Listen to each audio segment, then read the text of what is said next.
Welcome everyone to the another episode. Today we have a Mr. Andrew Pauls all the way from US Texas. So Andrew have like a great experience in a different areas. So he is an executive coach, thought leader, and ultra endurance athlete. So Andrew Paul is executive coach from like he's been quite a long time, works with different businesses, over 20 plus years of experience in the space. So Andrew has been coached over 10,000 leaders from companies like NASA, Dell, Schwab, Epic Games, and Netflix. So after leading and turning around multi-million dollar businesses, he left the corporate world to launch his own coaching practice, hitting six figures in 6 weeks and doubling year over year since. So Andrew's approach blends neuroscience, leadership, psychology, and storytelling, helping first-time founders navigate the leap from individual contributor to visionary CEO. So in this episode, we're going to learn more about Andrew's journey, how he made the shift from corporate world to starting his own business and helping other leaders in the space. And also we're going to touch base about the topic we have in our hand, which is scaling without burnout. So how you can grow your business without destroying your health or relationship. So let's welcome Andrew to the show and learn from him. Welcome to the show, Andrew, and how are you doing today? Thank you. I know it's so exciting to be here. And yes, I'm doing well today, and I'm looking forward to having this conversation with you.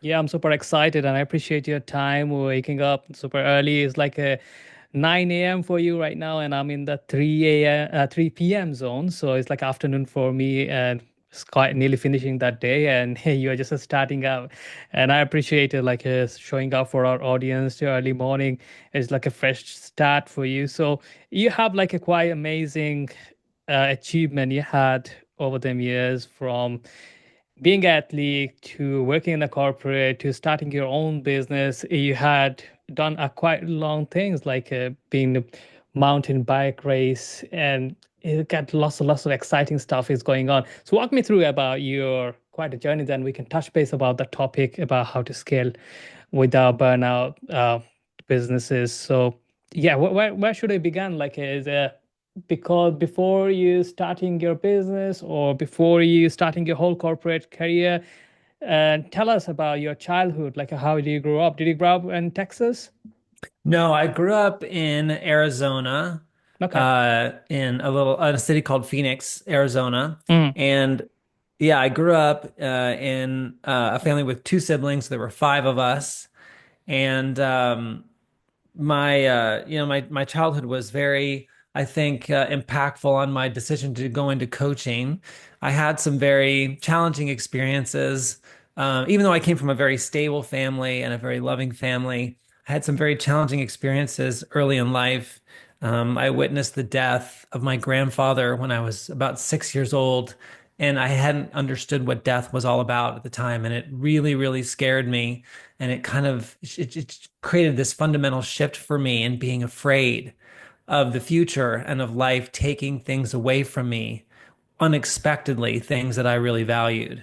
Mm. So I started to have my life be shaped by a fear of the shoe is about to drop. And I think even from that early age, it pushed me to be very vigilant and to be very active and to push myself really hard to try to protect myself from what might be coming my way. So I had experiences from the age of 6 on that kind of shaped me, I think, as in my early life in business. And my early life in business, I think, was one of the things that made this topic we're going to discuss today so important to me. My very first business I started when I was 25 years old. I was a new dad. Yeah. I was a single dad.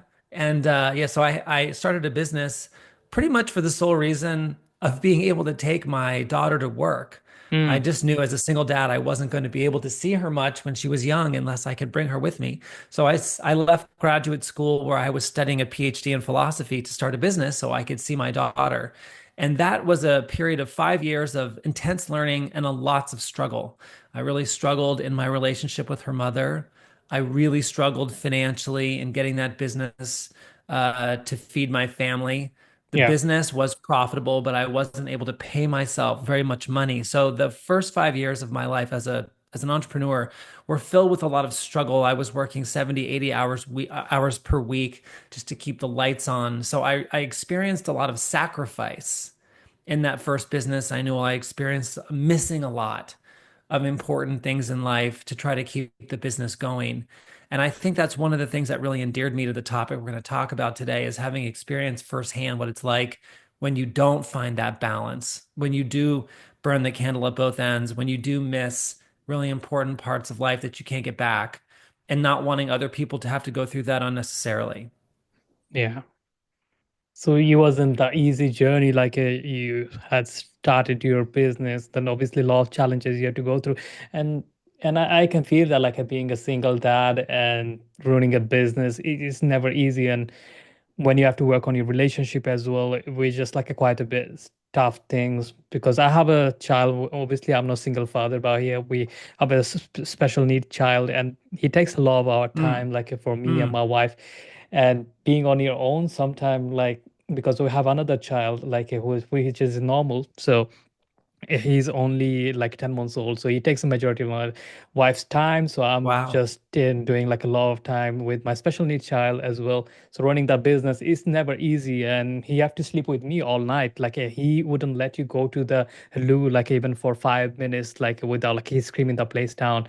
So it is never Wow. easy. And like when you're talking about like being a single father, if your child is like quite young, then it's tough to like run a business.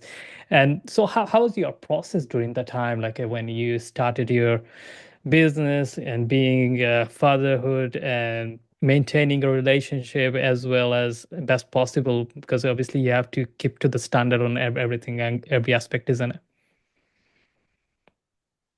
Yeah, so at the time my process was I only really had one speed. My Mm, one speed, my one tool in my toolbox for trying to get through that time period was to work harder.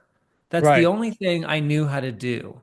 And so the answer to every challenge that I had, I thought, was to work harder. And the thing about that is that it does work in a way. I mean, there are definitely a lot of upsides that come from working hard, and I don't think there's any way around working hard if you want to be a successful entrepreneur. But and when it's the only tool in your toolbox, it comes at an enormous cost. And so I think those first 5 years of being an entrepreneur were just a huge period of learning for me. And when it came to working on, for example, my relationship with my daughter's mom, and we were never married, or if it came to my relationship with my business partner, etc. I did try, for example, therapy, and therapy was somewhat helpful for me. I Yeah. think therapy helped me process some of the emotions I was experiencing, but it didn't really significantly move the needle in the places where I was most challenged.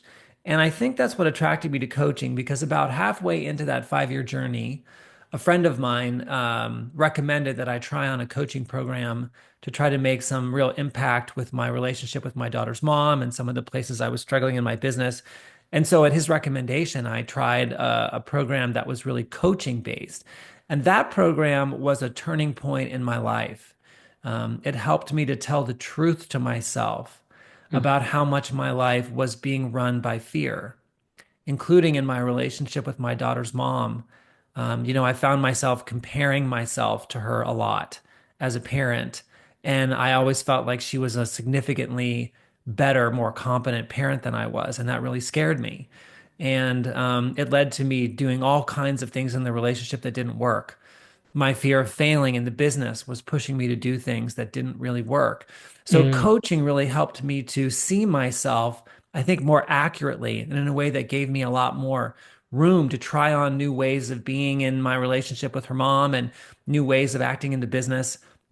And it had such a profound impact on me. I knew that's what I wanted to do with my life. And it was only, I guess, 3 years after I did that program that I started coaching. I got myself trained and started coaching. So I think the connection between balance, building a business without burning out, coaching, for me, they're all connected to that period of life. yeah. So obviously and like the help like from someone else just like a helps us, isn't it? Like they give you like a different perspective and guidance. Like a lot of times like we try to do everything on our own and figure out like a business, figure out life, and being a parent, work out on the relationship, and I believe the same as you. Like you need sometimes different kind of support, or like people around you who can guide you, lift you, or give you some kind of direction. Sometimes like with the stress, with the overwhelming things like take over our life, and we don't see anything beyond what we just can see, and different perspective is needed during that time. So thank you for sharing that. So it's just your story is so related to the topic of ours, like scaling without burnout. Like you mentioned, you try to figure things out, like a hustle and things to make your business work hard, and which is like it didn't help you. It just pushed you through in the burnout, isn't it? Yes, I think that's right. That's right. And I think um what you said in the lead up to your question about how much feeling like you have to rely exclusively on yourself, or the extent to which I think entrepreneurs in particular, I think this is a double-edged sword for entrepreneurs. My experience of coaching founders is Mm. that they tend to be really high performing individuals. Those are the people that generally get attracted to starting businesses and who have enough intelligence and drive to be able to make the initial period of the business work, and to get, kind of into that next phase where now something's working and you want to grow it and scale it. So these are really high performing individuals, and they tend to be super, super independent. And Yeah. that's how they've come to be successful in life. So, not unlike myself, when I started my business, I was able to be successful in life by just working hard and being independent. And that is also going to be one of the things that really slows you down in your growth and that hinders you, because there are just always, for all of us, things that we can't, like you said, frameworks, or perspectives. And I Mm. think a good way to think about this is that of all the things it's possible to know in life, none of us knows a lot. I mean, we know a very, very small percentage of everything it's possible to know. And there are things we don't know that we're aware of, but it's really the things we don't know, and we don't even realize we don't know them. We don't know that we don't know them. You could call those blind spots. Yeah. Those are the places where we're most limited and where breakthroughs come from. And it's almost impossible to see your own blind spots by yourself. It's like trying to see your own eyeballs. It's like no matter how Yeah. fast you turn your head, you can't see them. And I think where coaching, where training, where learning support us, things like your podcast, by the way, I know where they can support entrepreneurs, is they help you to see the way you see the Mm. world. And when you can see the way you see the world, then it becomes possible, as you said, to come up with new frameworks or new perspectives that allow you to be more effective. And so for me, that's what coaching is really all about, is helping people see the way they see, and to see the world from new perspectives that make them more effective at what they're trying to accomplish. Yeah, totally. So obviously, it's just the way we see things. It's just like we when I'm trying to say is like basically the things when falls apart, like we don't see things in a right perspective, and it Mm, just like mm. a needed like a direction or hand holding kind of thing during that time, like just giving you the path, like hey, like wherever things you're trying to achieve, like there is a better way to this and much easier things you can do. And it happens with me, like when at the beginning of my career, when the business wasn't doing so great, well, my first instinct was like how I can increase my hours, how I can hustle Yes, more to yes, get more yes, clients in, or like the make the yes, business work, rather than finding a solution. Hey, like my thing is broken. Do I fix that? And with more efficiency, with in the future, I don't have to do the hustle again, and it just yes. like automate everything and process. So yeah, tell us about the topic we going to discuss in like a in more deeper level, which is how we can create a system or process about the business so it just like it doesn't take over our life and we can scale the business.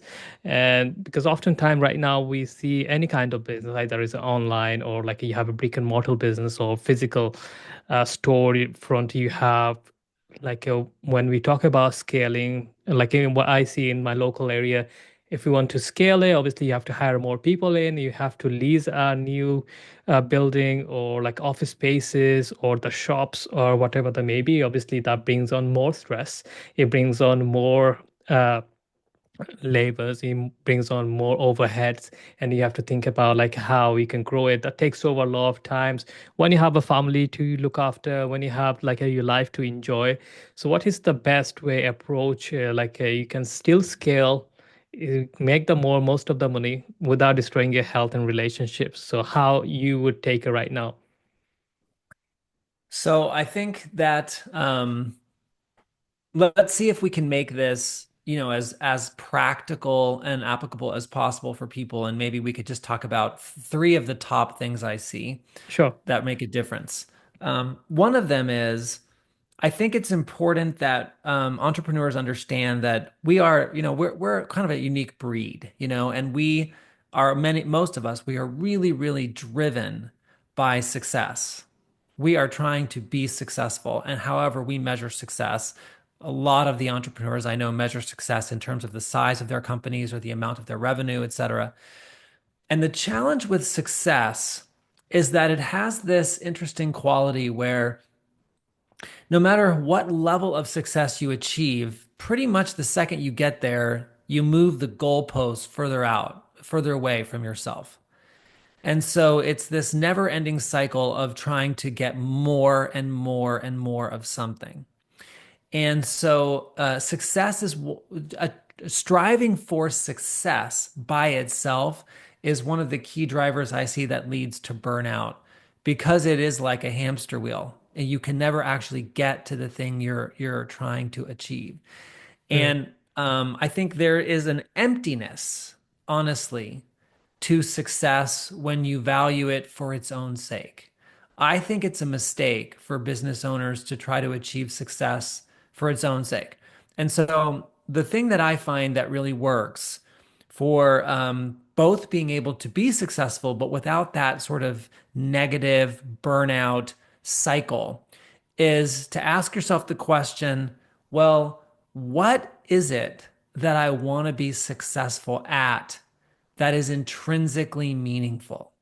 Or said another way, what is something which, when I look back at my life, from the end of my life, if I go to the rocking chair on my porch in the last year of my life, where I'm looking over everything, and I look at what it was I was doing with my time and my energy in this business, whether I was successful or whether the business failed, either way, will I be proud of what I was doing, Yeah. regardless of the level of success? And if the answer to that question is no, and the business is primarily just a vehicle for you to chase success, I think it's going to always be difficult for you to find balance in life. I think you're always going to be skewed significantly towards burnout. So, why I say that is because when the pursuit itself is meaningful to you, not just the success of it, but actually what you do. So, in your case, I know so many people's businesses and lives and relationships get enhanced by the content that you produce that I would imagine, even though you and I aren't friends, we don't know each other very well, but I would imagine that you find what you do deeply meaningful because you know it's impacting people and it makes a difference. Is that fair to say? Yeah. Yeah. Totally. Okay, so it's something worth pursuing. And so when you look at your business, when you can find what it is about your business that you feel is intrinsically worth pursuing, you can then ask yourself the question, what would it mean to be successful at that thing? And I want to give an example from my own life, if it's Sure. okay. I know that recently came up where I had to relearn this lesson. So, my business is coaching. And so it's just a part of coaching, I think, that when you do it the way I do, one on one with a very intimate kind of experience for all my clients, that a lot of my business comes to me through referrals. My clients, achieve great results. They tell their fellow CEOs about it. And then, people call me, said, so and so told me about you. So I have this referral based business. But I didn't want to only have referrals be the source of business. So about 2 years ago, I decided to build a brand in the Mm. marketplace. And building a brand organically without doing a bunch of paid advertising is a lot of work and it takes a long time. And so I just kept doing more and more and more and more content writing and thought leadership and, interviews on podcasts and videos on YouTube, all this stuff. And so recently I just found myself really unhappy with my schedule. But Right. I'm the Yeah. one who creates my schedule. And I was looking at like, why am I so unhappy with what's going on in my life? And what I realized was I had fallen back into the trap Mm. uh, just trying to do more and more and more for a reason that although it made sense, so it makes sense not to, have a business that's only based on referrals, that is not deeply meaningful to me. It's really Yeah. not. And so the more I did it, the more burned out I got, even though the more I did it, the more success I had. And so I had to rethink it. And what I realized was that I'm really, really reliable after, over 20 years of coaching. If someone talks to me and I have a coaching conversation with them, even if it's only 30 minutes and it's only one time, I will make a difference in their life. I absolutely will. I'm reliable for that now. Yeah. But I'm not as reliable for producing content, I don't think anyway, in my opinion, in written Mm. form that has the kind of impact on people as my coaching does. And so I thought, you know what? If I spend 5 years getting good at producing content. And I can start to produce content that is as reliable for making a difference as coaching is for me. Then whether I build a big brand or a small brand or, I have this many followers or that many, it will be worth it because I will have reached more people. And when I had that shift in perspective, going back to that topic, and realized what I was really wanting to do this for was to improve my ability to make a difference, it was like something let go of me and Yeah. I could breathe deeply again. And it was like, okay, well, maybe it'll take 5 years. Maybe it'll take a decade. I'm going to Mm. do it to the best of my ability every day to get a little bit better at reaching somebody in the next post I put out, rather than trying to achieve some arbitrary measure of quote success. Yeah. How many people read that post and how many people commented, and Yeah. all that stuff. So if you chase success for its own sake, I think you will always reach burnout and you will have a hard time reaching balance. If, on the other hand, you come up with a purpose for your business that is intrinsically valuable to you, it's worth doing, whether you're moderately successful or you're not, or you're hugely successful, it's still worth doing. Then you can temper that drive to chase success and find a more balanced approach to growing your business. So that would be the first thing I would offer. Mm. Yeah. Yeah, I totally relate on that. Like, I had to let go of thinking about my business success as well, about the podcast and things. I didn't start it for like a fame or anything like that. I just like I needed to share some messages. I came from a burnout. I came from like anxiety, depression. So I wanted to share the message to audience and like I love to hear other guests their story as well, like yourself. And that was the whole initial thought. And if I can change 4 or 5 people life, and that's the success for us. Not necessarily be millions of followers or anything like that. Last year, Yeah. like Yeah. one day, like one of my team members, he sent a screenshot of it, and I was on a train journey coming from London to Manchester, and I just saw like my podcast was ranking top 5 podcasts in the whole UK and Canada Wow. on educational podcasts. So I was like, yeah, it seems great. Sent the same screenshot to my wife. She's like, congratulations and everything. We came home, like she's like, oh, you should celebrate it. And I was like, I don't even care about that, like at all. Like I have a zero feeling about that. And then my YouTube channel got over 60,000 plus subscribers from last 7 or 8 months now. And I had about 50 Wow. subscribers last summer, like a July time, and from now and just like a shoot up. And I was like, I didn't Wow. start for any of that. Like I Yes. my Yes. intention wasn't there. That's why I have a Yes. 0% of excitement about it, and there is no desire to celebrate it, no desire to brag about it. It's just like if I'm helping someone, that's great. It's just like my success came from like 4 or 5 people like tune in every single week, like at the beginning phase, and that was my success.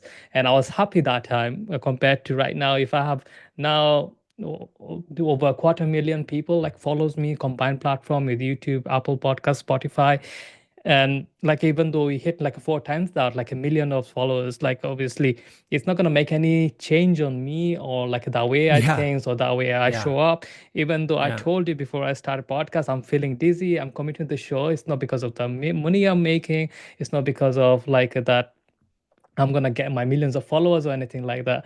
It's just like I love doing that. What I would be doing, like if I Mm, doesn't come to this podcast, I would be probably on my phone or like laying down or like just like be bored of it, right? Like now I can learn something from you. Also, I can share what's going on with myself and probably inspire like both of us inspiring others. Like for me, like I'm ill and I'm still showing up to like do what I love and enjoy. Like that can inspire someone who's feeling like off today, feeling a bit lazy today, doesn't want to show up. Like, hey, you can do that. If you love something, like go ahead and do stuff. And same with you, like you have a great journey and you're sharing and how you things changed around for you and not looking forward to the outcome. It's all about the process and enjoyment and be in the present, isn't it? beautiful. Thank you for sharing so much of your story. I didn't know any of that.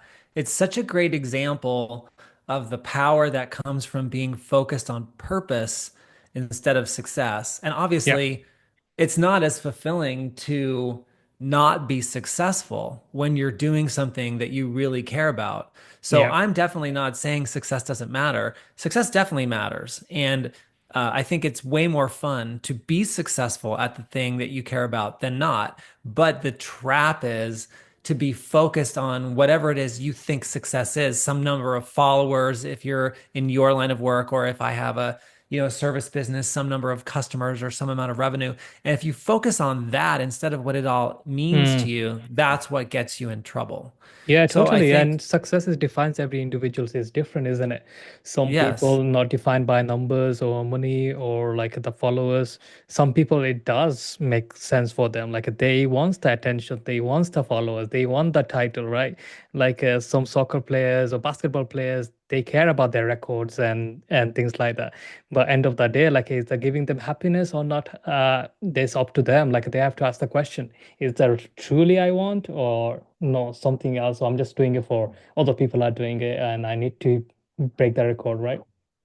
Yeah, beautiful. So I think, that's one thing people can do to scale their businesses without burnout is to stay focused on purpose and to make sure this kind of takes us into the second point. Once you've identified what that purpose is that's intrinsically valuable to you and at which you want to be successful rather than success for its own sake, then you can start to come up with, let's just call it games. I like this word games because it takes some of the significance out of succeeding or failing.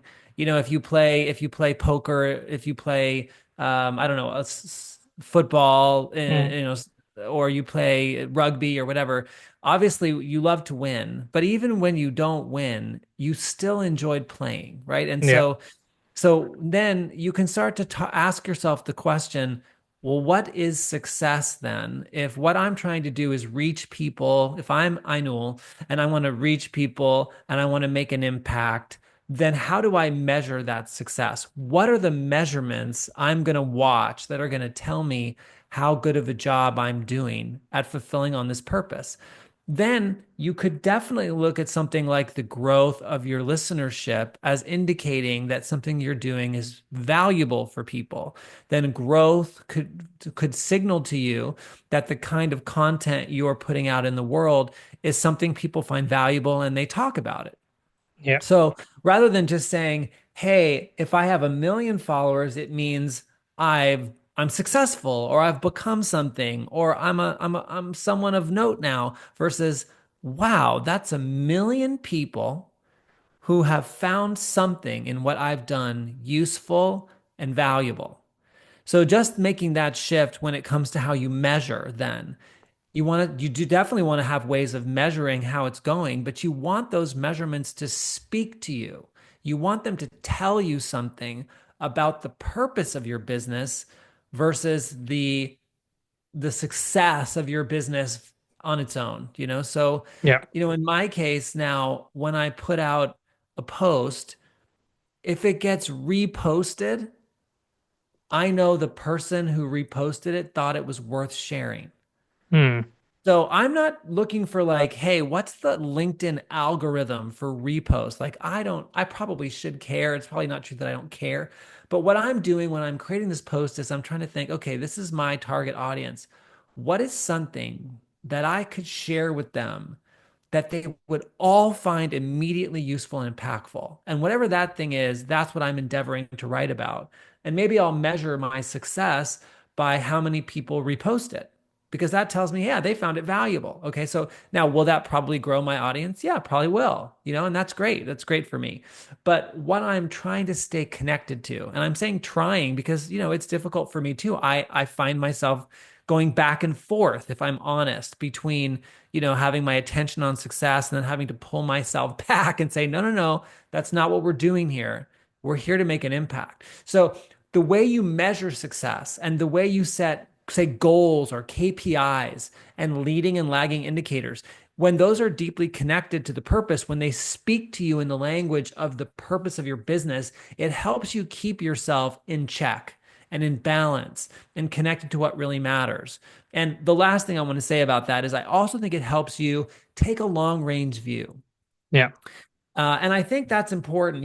I think this quote is sometimes attributed to Tony Robbins, sometimes it's attributed to Bill Gates, and no one seems to know who the real source is. But the quote is that most of us overestimate what we can accomplish in a year, but we greatly underestimate what we can accomplish in a decade. And I think you're doing a great example today. I know talking about, I don't feel well today and I feel sick and I feel dizzy and I wanted to put off the podcast, but I just showed up and we're going to do it anyway because it's meaningful to me.